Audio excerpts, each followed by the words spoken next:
তিনি যখন রোদের মাঝে খোলা আকাশের নিচে হাঁটতেন, সাহাবারা তাকিয়ে দেখতেন আমরা ভীত সন্ত্রস্ত, আমরা এই রোদের মাঝে বাইরে যেতে চাই না, যেখানে ধান দিলে খই হয়ে যাবে, চাল দিলে মুড়ি হয়ে যাবে। প্রচণ্ড গরমের মাঝে তিনি হাঁটেন কেমনে?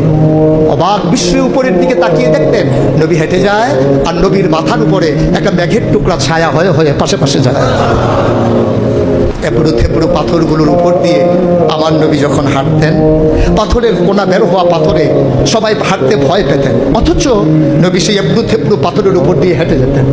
তারা চিন্তা করতেন নবীর কদমের নিচে এই শক্ত পাথর পড়লে উনি কি ব্যথা পান না?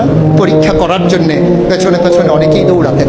দৌড়ে দৌড়ে নবীর কদম মুবারকের নিচে যে পাথর পড়ে গিয়েছিল ওরা হাতে তুলে দেখতেন নবীর কদমের সম্মানে শক্ত পাথর তুলার মতো নরম হয়ে গেছে।